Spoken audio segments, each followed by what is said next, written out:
개인 투자자들의 문제에 조금 더 집중해 보도록 하겠습니다. 개인 파산, 지난해 개인 파산 신청자가 5만 명을 넘어섰다고 해요. 이 배경, 최근 들어서는 투자 실패를 꼽는 비중도 커지고 있다 그러는데 이게 재무 건전성 문제로까지 퍼지는 그런 분위기로 봐야 되는 겁니까? 네, 그럴 수 있겠습니다. 이제 과거보다는 좀 높아졌다는 게 우려 상황인데 아직까지 뭐 이렇게 큰 규모는 아닐 것으로 보입니다만, 네. 다만 이제 주식 투자로 인한 뭐 개인 파산 뭐 이런 것들이 이제 청년층에 집중이 된다고 하면 이건 좀 문제가 될 수가 있을 것 같습니다. 앞으로 이제 살아갈 날도 많은 이 청년층이 이미 시작부터 이런 경험을 한다고 그러면 사실 평생 동안의 어떤 재무 건전성이 이제 문제가 될 수 있기 때문에 그렇죠. 예. 어떻게 보면 청년층에서는 조금 더 안정적인 투자를 할 필요가 있는데 너무 이제 과도하게 이런 레버리지 투자에 이제 들어간 것이 아닌가 이렇게 평가할 수 있겠습니다. 근데 주변에 있는 청년층 등의 얘기를 들어보면요.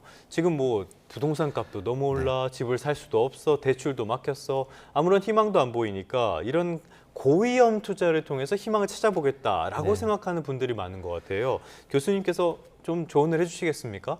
네, 맞습니다. 이게 예. 사실 청년들을 탓할 수도 없는 문제입니다. 이제 기본적으로 이제 부동산에 대한 문제, 즉 청년층은 결국은 뭔가 이제 결혼해서 가정을 꾸리고 또 자녀를 낳으면 교육을 시키고 그냥 이런 소박한 꿈을 꾸는 이런 이제 청년들일 텐데 그런 소박한 꿈조차 이루기 어려운 환경 여건이 네네. 이런 이제 고위험 투자의 어떤 환경으로 이제 몰아가는 이제 또 남들은 옆에서 이렇게 돈 버는 것을 또 보니까 뭐 이런 뉴스나 매체를 통해서 워낙 다양한 정보들이 이제 오고 가니까 성공한 사례들만 보게 되잖아요. 그러다 그렇죠. 보니까 네.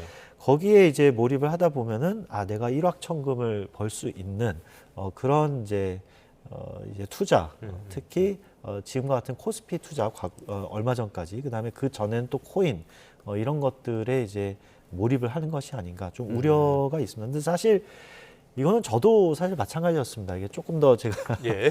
교수 초창기에 이제 월급 얼마 안 되고 힘들었을 때 뭐 저도 이제 로또도 사보고 예, 코인 예. 투자도 해보고 뭐 이랬던 경험이 있기 때문에 충분히 이해가 갑니다. 하지만 그렇다고 해도 일확천금의 그늘에는 그만큼 잃은 사람들이 더 많다는 이 사실은 잊지 않았으면 좋겠습니다. 자, 그런데 2030을 탓하기만도 어려울 수밖에 없는 게 지금 고용시장이라도 좋으면 이런 말을 안 하겠거든요. 그런데 2030의 고용시장 정말 이 부분까지 문제가 있어서요. 29세 이하의 고용보험 가입자가 2022년 9월 이후 47개월 연속으로 줄었고요. 청년 고용이 쉽게 회복되기 어려운 상황이라고 정부도 평가를 하고 있다고 하네요. 네.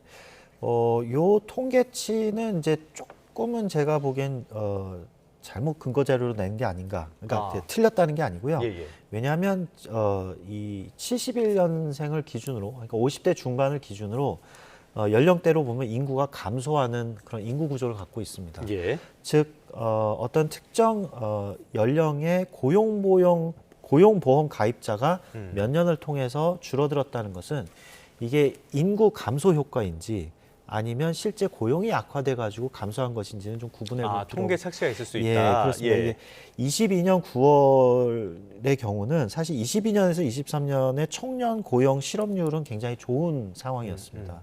그래서 이제 47개월 연속 감소했다라는 약간은 좀 과장된 얘기가 좀 포함이 될 수 있다는 얘기고요. 예. 다만 이 청년 고용이 그렇다고 이제 좋냐라고 평가해 보면 그렇지는 않습니다. 분명히 나빠진 것도 있는데 정확히 말씀을 드리면 이제 24년부터 청년 고용이 좀 악화되기 시작했습니다. 예. 그러니까 코로나 이후로 22년, 23년은 굉장히 반등을 해서 고용 상황이 좋았는데 최근 한 2년간 이 실업률이 좀 올라갔고요. 그렇죠. 또 네. 확장 실업률이라서 고용보조 지표, 즉 과거에는 공식 실업률에는 포함되지 않았던 뭐 잠재 구직자라든지 잠재 취업자가 포함된 고용보조 지표를 보면 지난 2년간 좀 상승을 했습니다.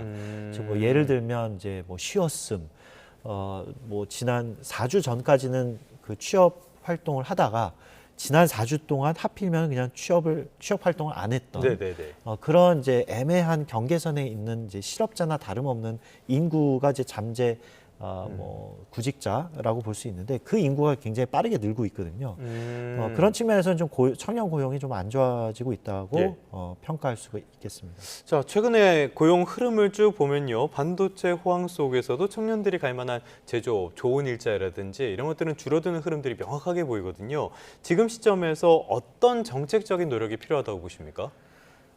이게 뭐 일자리를 만든다는 거는 참 쉽지 않은 것 같습니다. 이게 뭐 돈으로 다 그냥 정부가 재정을 쏟아부어서 할 수 있는 노릇도 아니고요. 예, 예. 결국은 이제 기업이 성장을 해야 되고 또 그게 어떤 특정 산업에 집중된 것이 아니라 다양한 산업에 다양한 기업들이 기회를 가지고 투자를 하고 해야 되는데 지금 이제 경기 상황을 보면 이제 거시 지표상으로는 너무나 좋죠. 네. 수출도 굉장히 많이 늘어나고 성장도 되고는 있습니다만 이게 아시다시피 거의 반도체 중심의 성장 혼자 잘 나가고 있죠? 그렇습니다. 예.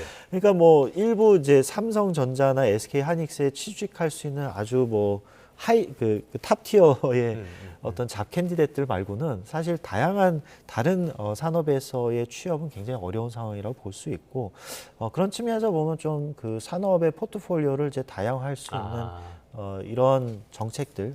하지만 이거는 단시일 내에 해결이 절대 안 될 겁니다. 그렇죠. 애석하지만 이거를 좀 겸허하게 받아들이고 1, 2년 안에 뭔가 청년 실업을 획기적으로 해결할 수 있다는 것은 그냥 포기하고 이 근본적으로 우리가 구조적으로 이것을 어떻게 좀 더 안정적으로 고용 상황을 만들 것인가 이걸 예. 고민해야 되겠습니다. 하지만 우리는 단절적인 5년 단임제인 관계로 쉽지는 않을 것 같습니다. 중장기적인 시각을 가지고 정책적인 노력을 할 필요는 분명히 있어 보입니다. 지금까지 김태봉 아주대학교 경제학과 교수와 함께했습니다. 오늘 말씀 고맙습니다. 네, 감사합니다.